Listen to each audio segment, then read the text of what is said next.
Hey, y'all. Welcome to Season 2 of the Reckless Optimist podcast. I'm so glad that you're here. This is a show about hope, strength, perseverance, and resilience. Let's get into it. Hey, everyone. Tonight on the podcast, we have Megan. Megan is my wife of 1 year, and tonight she shares her story. Listeners have asked her to do a podcast flip, but after 2 seasons, she's finally ready. Megan is an amazing athlete, and she has battled with alcohol and her relationship with food. And tonight, she shares how she has overcome both and is thriving in all aspects of life. I know you guys are going to be inspired by this episode. Let's get into it. Hey, everyone. Help me welcome Megan to the podcast. Hi. Fancy meeting you here. Yeah, we kind of did a little flip-flop here for this episode. The podcast flip. Yes. So tell us where you're coming in from. I'm coming in from my medical office in Georgia. Where are you coming in from? I would be at home. Love it. So we're going to start your episode off with a quote like we do each time. And the quote I picked for you today is from author B. Alan Wallace. And it goes, "Life is a flash of lightning in the dark of night. It is a brief time of tremendous potential." Tell us what that quote means to you. I knew you were going to pick this quote for me. This is my favorite quote of all time. I have a lightning bolt tattooed on my side. I have this quote actually hung up in my office, and I recited this quote at my F&P master's degree graduation. So this quote means so much to me. I mean, it's a simple quote, but basically the way I interpret it is that brevity and magnitude can coexist, right? So you can look at your life like it is a cosmic blink, but it has such tremendous potential at the same time. And I just love it. I feel like it's a good quote to live by. Well, I love how you interpreted that. To me, I think this quote means we never want to take time for granted. And we spend so much time going from thing to thing to thing that often we forget. Just notice the beautiful details that are right in front of us. So I love that. So we're super honored to hear your story. So wherever you feel comfortable, take us back. You are so precious, talking like me. Uh-huh. I love it so much. Thank you. Thank you for having me on. I've had a lot of requests to do a podcast flip, and I thought long and hard about who should interview me, and it was always you. You would always be my choice. So thank you. So where do we start? You know, I did a bunch of podcasts years ago. I was kind of like on this podcast tour before I started my own, just to make sure like I enjoyed it and wanted to be in this platform, in this little space. And I loved it, but a lot has happened in the last 2 years. So it'll be fun to kind of share some of the newer stuff. But to take us back, all the way back to my childhood, I would start out by saying I think I always had a proclivity for extremism. So even as a baby, I learned to swim before I learned to walk. And my mom loves to tell the story about how I'd be like toddling around and like jump in a fountain and swim and just like freak people out. But just always searched for extremes in my life. And I think I do that still to this day, but maybe not as bad. But yeah, I mean, I grew up kind of in a very, how would you say, unconventional household. I came from a very high achieving family. My dad was a doctor and my mom was a very successful photographer. And all of my siblings are extremely successful. My next oldest brother is a quantum physicist. My sister has multiple master's degrees in psychology. I just kind of always felt like I was in their shadow academically. You know, they were top of their class, perfect SAT, and then here I would come in the classroom and not meet those same standards.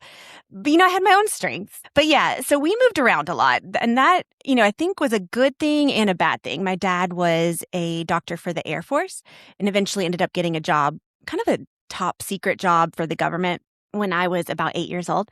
So before I was 10, I moved 10 different times, mostly in the US, and then we went overseas. So at 8, we were in England and Germany for a summer, and then Mexico City for 3 years. I was the only blonde in my class.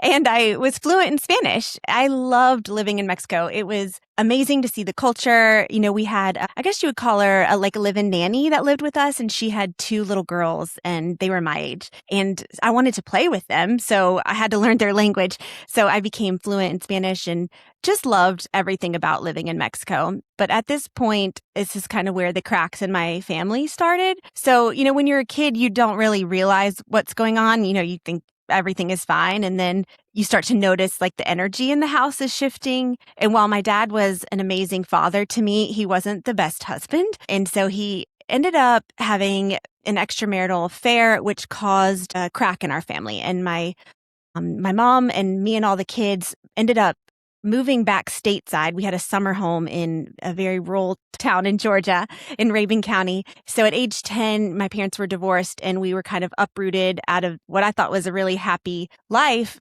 to now I'm in this very small town where everyone knows everyone and they don't like outsiders, because you're from this town. And, I was like this little blonde who was fluent in Spanish, you know what I mean? And so I looked like an alien to them. And I love telling this story, but I'll never forget. I just moved there and I was like, okay, well, how do I fit in here, And so it was show and tell. It was 5th grade. And I remember everyone was like bringing their like bunny and like talking about their grandpa.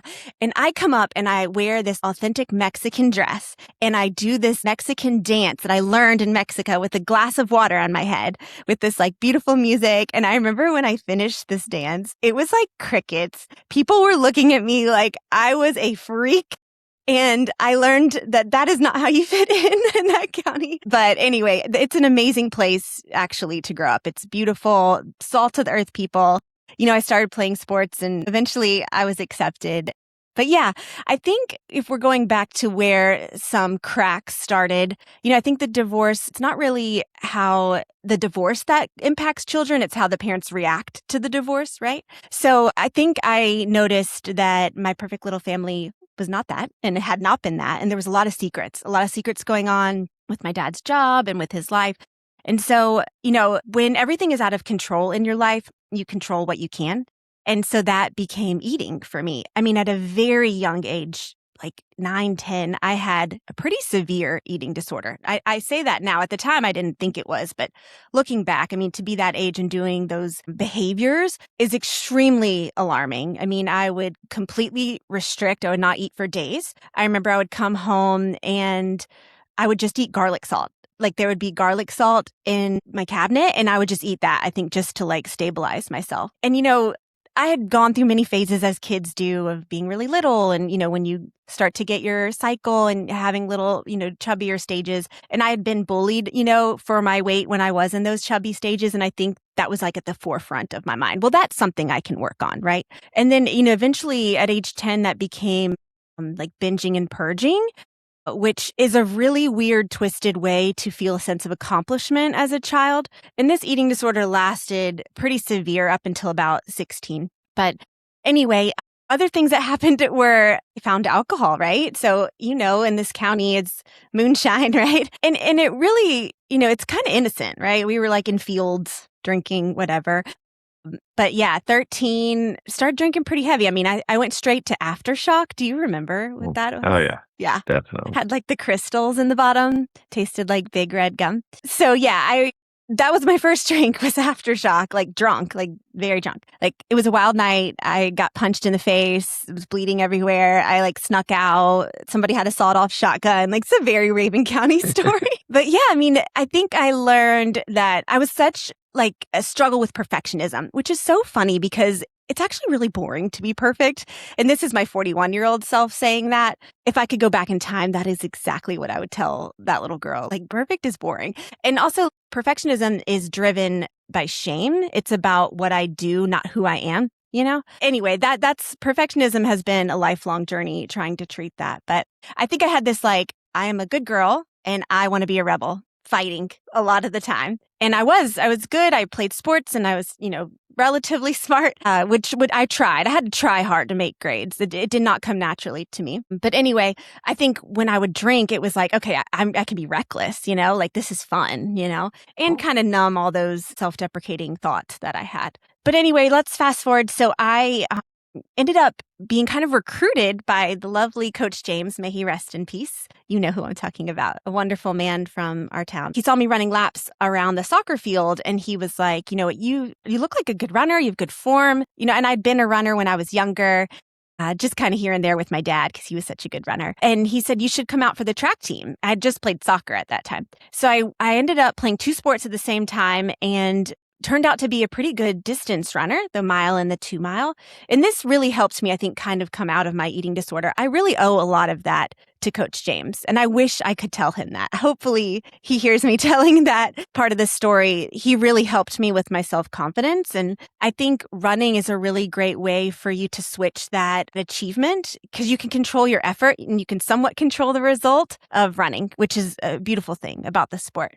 So anyway, I ended up running very well, became a really kind of standout runner, high school athlete in our small town, right? I mean, we were from single A school. So on region, went to state in my junior and senior year and got looked at by some colleges, ended up going D1 at Mercer University. Great school. Around this time, still drinking, but nothing too crazy. I will tell you this. I think that I had a higher dopamine hit from drinking than the average person. When I drink, I would feel this euphoria feeling. And I've read some studies about that. Some people have more of that dopamine release from the alcohol than other people. And some people, they might get it more from like opioids or other drugs. That was not me.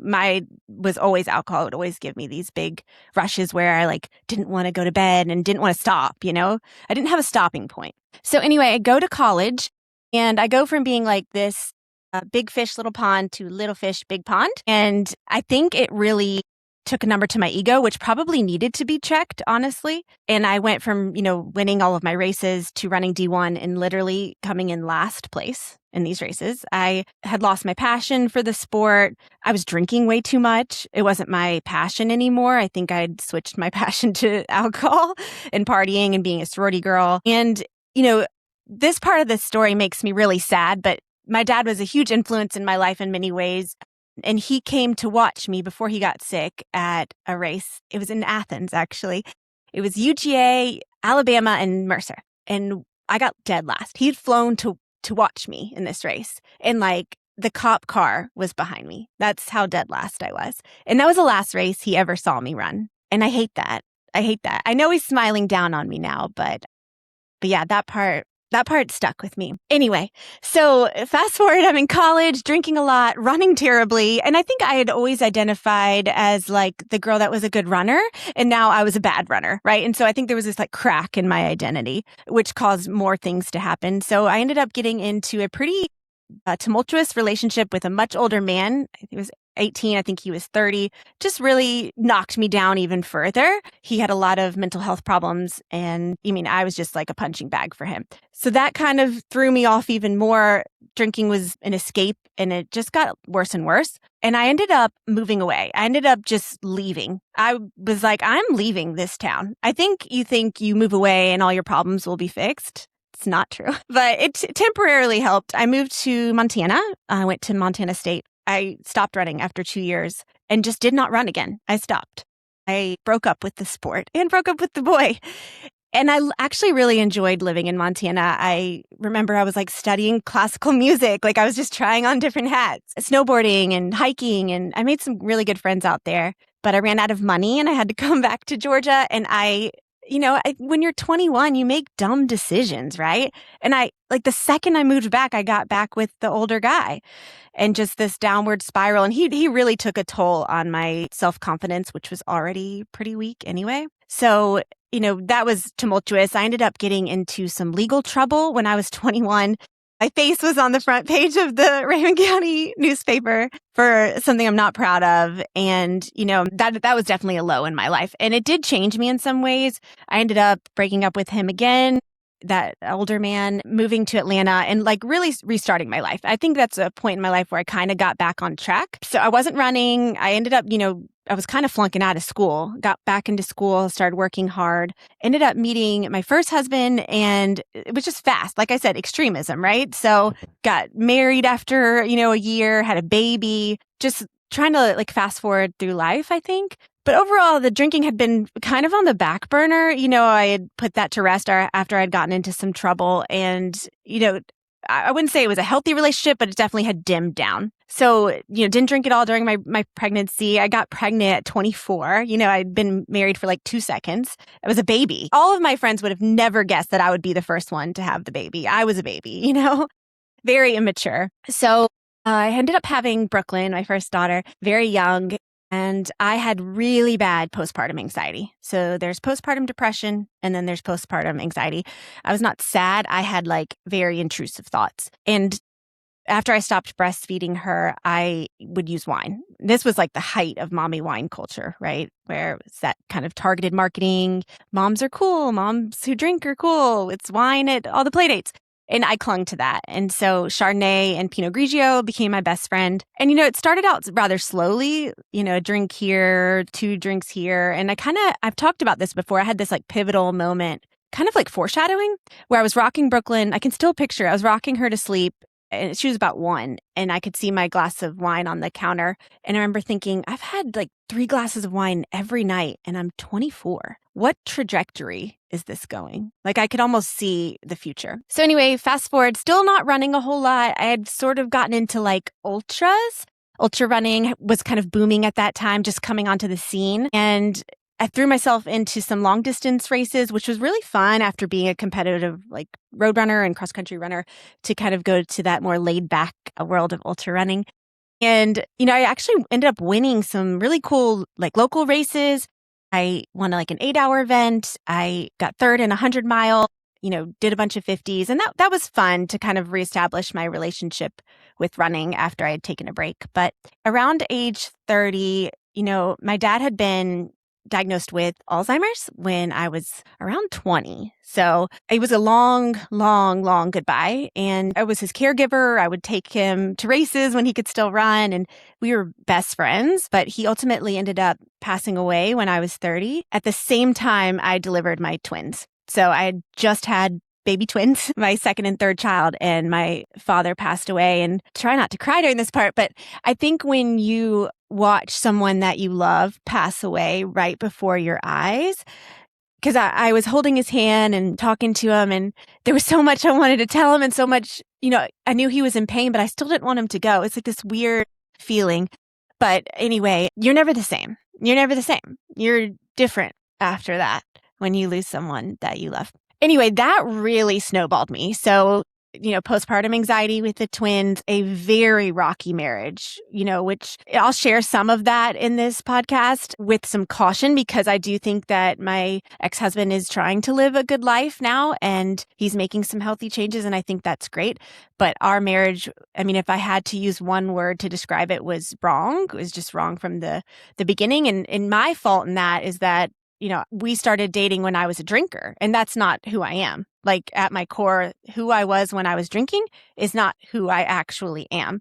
So maybe it was some false advertising on my part. But he had a lot of issues, and, we were young and had a lot of, kids and issues. So anyway, I'm saying all of this because it all culminated into a very severe alcohol use disorder. And it wasn't overnight. That's, 24 to 34. So about 10 years where it became, wine to eventually wine and then vodka. And so ultimately, well, let's start from the last 6 months of my drinking. It was just progressively getting worse and worse and worse, where I was relying on it more and more, to numb out from my marriage, to numb out from being a mom. Honestly, like I absolutely love my kids, but it is very stressful when you have 3 little ones and you're just trying to escape that escapism. So, 6 months before I quit drinking, my first husband and I went on like this amazing trip to Europe to celebrate our anniversary. And while this is like literally a trip of a lifetime, it became the trip of death. I, at this time, was suffering from really severe hangovers.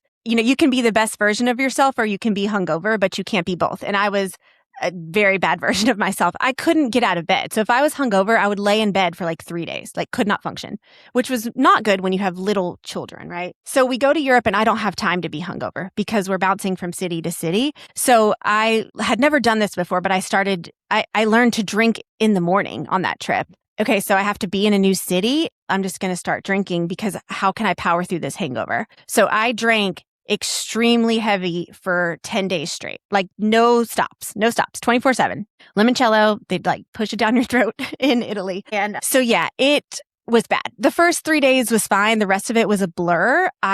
There's this, kind of pivotal moment in my life where we were on this beautiful island of Capri, gorgeous place in the Amalfi Coast. People would dream to go there. And here I was like laid up on the floor, throwing up blood, like could not even function after drinking straight for 10 days. And I thought I was going to die. I really did. I did not know how I was going to, one, survive the night, because I was withdrawing. This is the first time I had like severe withdrawal symptoms from alcohol. And I was in another country, like an 8-hour flight away. I didn't know how to even make it home, but I somehow made it back to America alive. And I think that was a point where I realized like, I am not a normal drinker and something really needs to change here, but it didn't. I had like little flashes. I could stay sober for maybe 3 days, enough to detox, and then just go right back to it. Halloween 2018 was one of my lowest lows. It's supposed to be about kids and joy and candy. And I was like walking around our neighborhood falling down. I embarrassed myself in front of all of my kids' friends' parents. I woke up with so much shame that next day. I had embarrassed myself in front of everyone. And then, I had a moment where I did the quintessential search. Am I an alcoholic online? And you make all these excuses. Well, I don't do that. Well, I don't do that. But I was like checking all the boxes, and the internet took me to this blog. This was back in like when blogs were a thing, about a nurse, and she was discussing her sobriety online. And I'd never heard anyone really talk about it before. I'd never been to AA or anything like that. So, back then people didn't really talk about sobriety. And I was just like enamored with this woman. Like, oh my God, she's a nurse. She looked like me. She was blonde. She had kids. And, she had been a heavy drinker like me, and she was able to stop. I think that planted something in my mind, but I still didn't stop drinking. Kept drinking. January, I went to a wedding, fell down drunk, embarrassed myself, embarrassed my husband at the time. And then let's fast forward to spring break 2019. I pretty much took the same thing that I did to Italy to Florida and just stayed, drunk the entire trip, which is, I have a lot of shame around that because that's, with my kids. Why was I acting like that? I needed serious help, but I think I thought at that time asking for help was weakness. And I'm also someone that's like, well, I can fix it. I can fix it. The whole perfectionism thing. No one needs to know, like, I'll fix it. And I could not fix it at all. It was just getting worse and worse and worse. I was having a lot of dysphagia. I think I was developing an esophageal stricture from the chronic alcohol use. I could not swallow my food. Anytime I would try to swallow, I would throw up, continuing to throw up blood. I mean, I was on a path of destruction. So April 21st, 2019, I have that tattooed on my side right next to the lightning bolt, was Easter. So funny that it's Easter. And I had woken up at 4 a.m. drunk and started drinking again. Went to the fridge and started drinking because I knew I had to be with family that day and I didn't know how to function without alcohol at this point. And I remember like setting out my kids' Easter baskets and like taking a picture and posting it on Facebook and being like, I'm such a good mom, when I was not a good mom. I was a shell of a parent. And, that whole day, I just have flashes of memories. But I remember, we went to my family, we went to my ex-husband's family, just complete embarrassment. I mean, could not stand falling down. And, this is completely my fault. However, nobody thought that was weird. Nobody said, maybe she needs help. And that's probably something I need to discuss with my therapist. But I think it's a lesson of like, no one's really coming to save you. You have to save yourself, But anyway, so pretty much inebriated that whole day, which is extremely, I have a lot of shame around that too. It's a day of the Lord and a day for your children. And I was literally fall down drunk. So the next day I wake up and this is the lowest point of my entire life. I could hear my kids like running around upstairs and I couldn't get out of bed to take care of them. I'd been dry heaving, throwing up, and I had extreme intrusive suicidal thoughts. And that had never happened to me before, but they were so extreme that I felt like I was going to act on them that day. And it's really scary to say that, but that was the reality of my life. The voice was saying like, you've tried everything and it's not working. Like, you're worthless. You are worthless. Your kids deserve better. You are going to ruin their lives if you keep living. So why should you live? And so I stood up from bed to kind of act on these thoughts. And a power stronger than me is the best way I can describe it, like knocked me down. I like to think of it as God slapping me in my face, but I fell to my knees and I can remember it like yesterday. I just begged God to save me, which I had not really been a religious person. I didn't grow up with religion, never really went to church, but for some reason, I just begged. I just sobbed and I begged God to save me. I think I was surrendering my ego that day, which is the definition of humility, which is a lesson I probably needed to learn. But I think I surrendered spiritually, physically, mentally, and I stood up from the floor and I never drank again, which is really crazy. God is a huge part of my story now. I can tell you that that did not happen overnight, but over the last 7.5 years, he has taught me so much to follow his plan and not anyone else's. I think if you let something else lead you, it can lead you in the wrong direction. And I think that's what was happening to me. If you don't take control of your life, or if you just let whoever guide you in life, your life will end up very differently. I needed some direction and I needed some humility. But yeah, I never drank again. So to take you from that day forward, I called a therapist that day under the advice of my sister and set up an appointment. And I told my husband at the time, I'm not going to drink again. And he was like, yeah, sure. I remember him rolling his eyes, which I had said that many times. And my daughter, Brooklyn, who was 9 at the time, came home from school and I sat her down and I said, Brooklyn, I promise to you, I will never drink again. And to this day, she says that's the best day of her life. And I've kept that promise to her. My twins were really little. They don't remember me drinking, thank God. But, I think what really helped me a lot, if I was going to give advice for that first 30 days, is I sought out a therapist. I needed someone to talk to. I had a lot of issues. Drinking isn't the problem. It's the ineffective solution, right? So it really wasn't the alcohol. It was me. And then I ended up trying everything. I went to AA. I went to Smart Recovery. I read every Quit Lit book. Just like gangbusters went into recovery. And if you drone out and look at my story, I think the biggest thing was that I told someone that I needed help instead of just trying to do it on my own. So that's my drinking story. Wow. It's impactful. I've heard it several times. A lot of times it's something we openly talk about. It's powerful to hear it every time. That's quite the story and quite the trajectory, especially to know you now. Thank you. Well, we should talk about how I met you as well. I'd say there's a lot of people that are probably interested in us. We seem to get a lot of feedback from our previous episode. It was quite popular. So yeah. You mentioned being and coming from Mexico. I remember George. George was a good friend of mine in high school, and we would be in Spanish class, a bunch of country kids, and no one knew or wanted to know Spanish. And here was George, fluent in Spanish, and we were just in awe of this kid that knew Spanish. It was so different, but he helped me a lot. It's a good friend. Yeah, my brother. It would be funny. I'd walk into a class and they'd be like, "Oh, you're George's sister? Like you're da da da." I'm like, do not expect the same intelligence from me. Yeah. I'm cute though. You are. I always thought George's sister was hot. You've had a crush on me since I was 14. A little bit.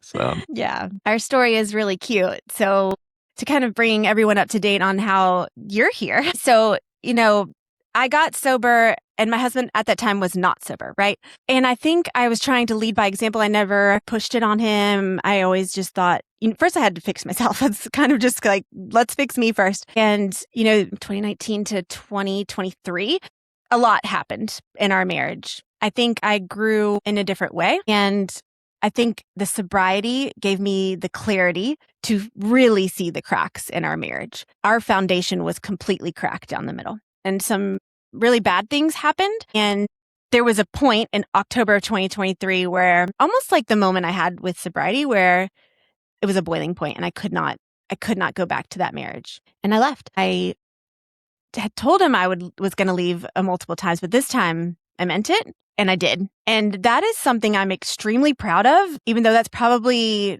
a very unconventional thing to say. But he was going to drag us both down at that time. Now, I will say he is really making an effort to make good decisions and to be a good father. And I don't want to sit here and trash talk him, and I'm not going to do that. But at that time, it was either I get dragged down or I save myself. I'll never forget, I went to Montana for a sober retreat, and Tana, I'll call her out. She's like this beautiful yoga girly, was teaching the yoga class, but we were both down there because I couldn't sleep. I could not sleep. And we were both in the little cafeteria at like 4 a.m. And she said to me, Megan, do you want to be the girl who sacrificed her life to uplift a man? Or do you want to be the girl that lives her own life and her own legacy? And that just really sealed it for me. I separated from him. We ultimately got divorced in 2024. I had reconnected with you. After that, me and you had grown up together in Raven County. We never dated. We almost did one time. One time, which that's a whole nother podcast episode if we tell that story. But we ran in the same circles. Yeah.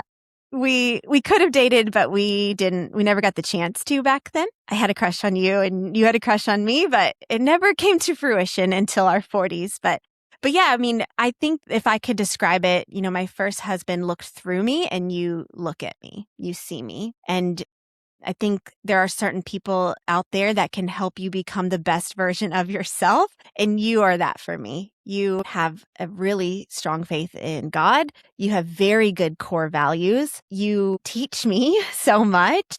You speak my love language, which is words of affirmation. You're a mentor to me. You are literally the man that I prayed for. When I left that first marriage, I begged God to bring me a good man. Please. I had only been with quote unquote the bad boys. And here you come, just an angel to save me. I've certainly not had my best of angel days, but I do appreciate that. And I take a lot of leadership, but I mean, we work well together. You guide me, and we have a very good balance. Yeah.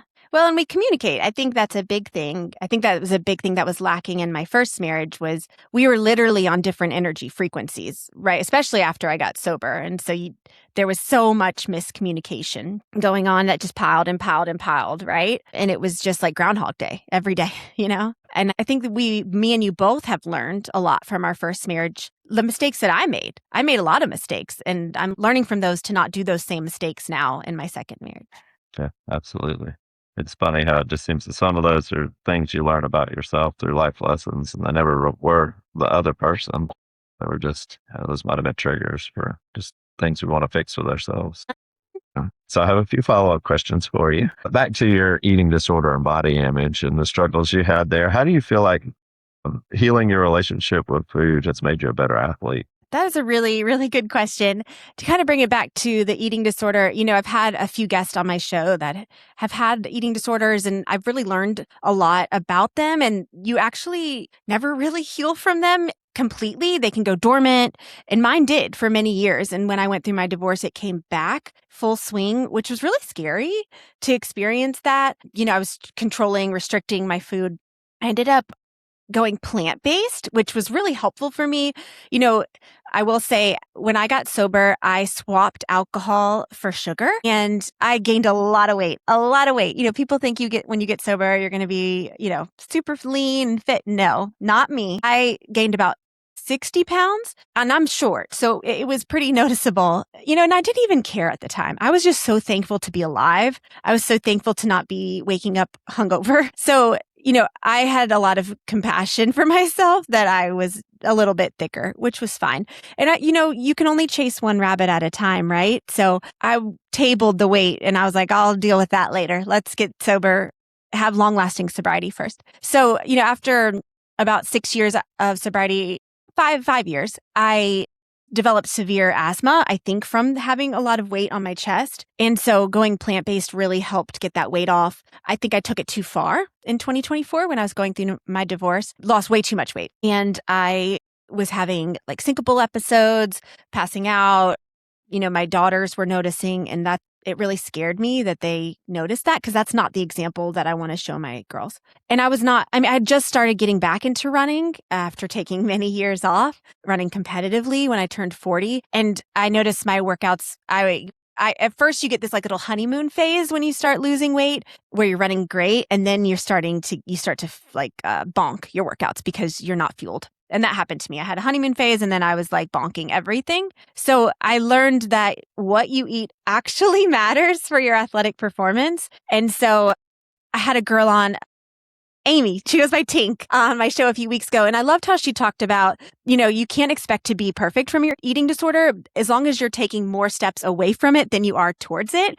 And I think over the last year, I have been doing that. So, and you've really helped me with that too. But really looking at food as fuel, realizing that being thinner does not make you faster. Being thinner makes you weaker, right? And I think I feel my best when I'm at a healthy weight. So yeah, to answer your question, it has not been an easy battle with my weight and the way that I look at food. But I think where I'm at now is probably the healthiest I've been with my relationship with food. And with our girls, our girls are 11 and they're like in that prime time where things are starting to change and life's starting to change. If you could talk to your younger self and even to our daughters, what would you say about body image? Gosh, that's such a good question. It makes me a little teary because I just want to protect them from all of that so much. But they have a lot more program coming in, right? With Instagram, TikTok, all social media.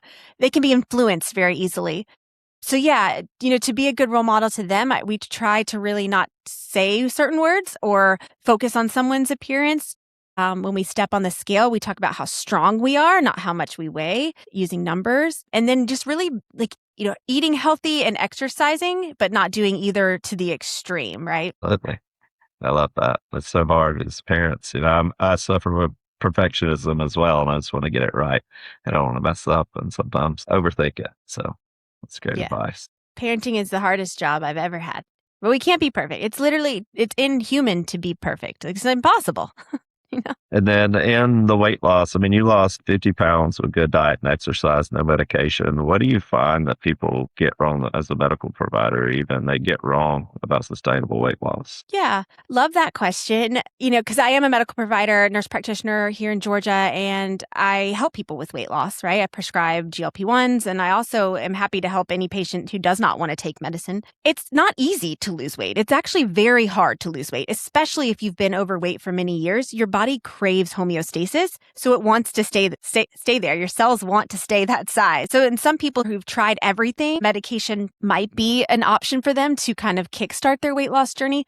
That was not my journey. I think I'm really reluctant to taking medicine to begin with, but I had such great success from going plant-based, and I was super motivated to do so because I literally could not breathe. I mean, I'd go in to see my pulmonologist and the nurse would be like, "So you're here for your severe persistent asthma?"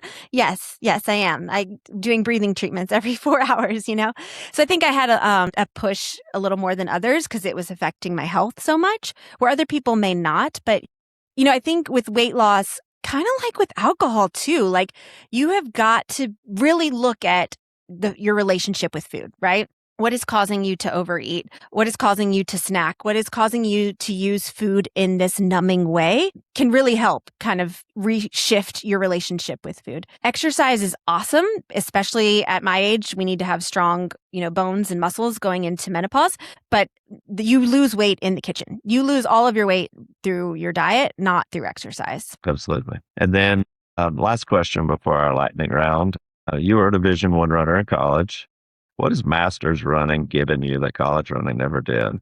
Such a good question. Gosh, it's such a different relationship. My years as a D1 runner were so stressful.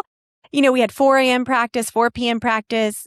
I did not have a great relationship with my coach, which probably was my fault because I was like checked out. And I had such a high standard from having Coach James and this coach that I loved so much. So, I think it's very different. I, took some breaks off from running, which I think really saved me as a master's athlete because I, knock on wood, have not been prone to injuries because of my breaks, I think. I'm also really consistent about strength training, which I think helps prevent the injuries as well. But yeah, master's running is fun. I think collegiate running was traumatic. I think you're kind of in this like pressure cooker. You get paid, right? You're on scholarship. Back then I was on scholarship. So it became like a job where now it's more of a hobby. And it's been really fun to chase times and see what I'm actually capable of at this age. Because I think when I was young, I thought I'd be like walking with a cane at 41. But I mean, we're not walking with a cane. We're running fast. We're getting faster and faster as a master. But yeah, I've really enjoyed being an athlete at this age. It's been a lot of fun, and you've been a big inspiration for me, and I keep getting faster chasing you. So yes. It's not my favorite of the sports. We did the Ironman together, and I love to swim. I love to bike. I enjoy running. I don't love it. And I don't always feel like I'm the best at it, but it's been fun. You're a wonderful coach. You've come so far. Watching your running journey is way more fun than watching my own. Like the improvements that you've made, doing races with you is like the highlight of our marriage. I love watching you. I love watching that grit come out. I don't know, crossing that Ironman with you is probably one of the top 5 moments of my life. Like watching you achieve a goal that you set for yourself and you've always wanted, and to do it side by side. That was an incredible moment for me and you. Amazing. Well, we have made it to your lightning round. And our listeners, as you know, get invested in you and your story after they hear it. So we have a few questions we ask everybody that comes on the show. The first one, do you have any hidden talents? No, I don't have talent. My only talent is that I can run and I'm very friendly. But I will say, and I've practiced this because I knew this question because I made this question. If anything, okay, I am really good with numbers, like extremely good. I can remember numbers very well. If you told me your birthday at some point, I will remember it. Even 20 years later, I have a really strange, I have the ability to remember people's birthdays that I've met one time. So I guess that's a hidden talent. That's a good one. You remember a lot of things. I watch you in the doctor's office and the way you remember your patients. So you have multiple talents. What song instantly puts you into a good mood? I love this question. I think a lot of people expect me to say Taylor Swift. And while I do love Taylor Swift, what puts me in a good mood is probably Less Than Jake. Johnny Quest thinks we're sellouts. I grew up in that punk rock music scene, and Less Than Jake, anything by Less Than Jake. Okay. What about your last concert? I know this one. I was there. MGK with you, and we had Yes. the best night. It was like pouring rain. It was very cathartic to just scream MGK in the rain. Yeah, it was definitely right. We had the ponchos. Yeah. I didn't wear my poncho. You wore your poncho. Yeah, I had my outfit. I had to show my outfit off. I know. I remember. What would be your last meal? Ooh, okay. Mashed potatoes with lots of butter. Okay. Ahi tuna flight, like a sushi grade tuna flight, and banana cheesecake, and a poppy. Shirley Temple or grape. Okay. I love the poppy. I love the sushi flights. Yes. So Those are good. good. Yes. All right. Final question, and a little bit of a deep one, as you say. What legacy or what type of legacy would you hope to leave behind? I've thought about this one a lot. What I would like to say is your mistakes don't define you. How you heal defines you. Yeah. I hope that my life is an example that you're not stuck, no matter what situation you're in, and no matter if you're going through grief, through addiction, through loss, through divorce, through your battle in your own mind, and anorexia, bulimia, eating disorder, whatever it is, whatever mountain that you have in front of you to climb, you're not stuck. You can reinvent yourself at any age, at any point in your life. I promise you can. And I hope that's the legacy that I leave behind. I love that. Get out and do an Ironman. That will teach you what you're made of. It'll teach you how to get back up and keep going. Yeah, I love the quote that's like, introduce an anxious person to endurance sports and watch them change their life. Absolutely. Yeah, it's changed mine, and I thoroughly enjoyed it. I never was chasing some of the goals that we do. So, yeah. Well, thank you very much for coming on the show. We've enjoyed it. I've enjoyed it because it was a different take on your story, and I know your story well. I admire you what you do with this podcast, and this is a fun way to close out the season. And I look forward to a little break from it while we can enjoy some big running goals this fall, and we'll get back started after the first of the year. Yes. Thank you. Thank you so much for being such a gracious host. You're a very good listener. And I guess the last thing I want to say is that, with social media and the podcast, I think I want to be very clear about my goal with it. Like, this is not monetized. This is strictly a passion project to hopefully instill hope. I think people can use social media for different reasons. And I hope that people see that this is more about inspiring and helping others than it is anything else. And I just want to thank everyone for listening. I mean, season 2, this is the end. This is the closeout of season 2, and I can't wait for season 3. Have a good night. I'll see you at home later. I'll see you soon. You can help me record your intro. I'm new at this. Love you. I love you. Bye.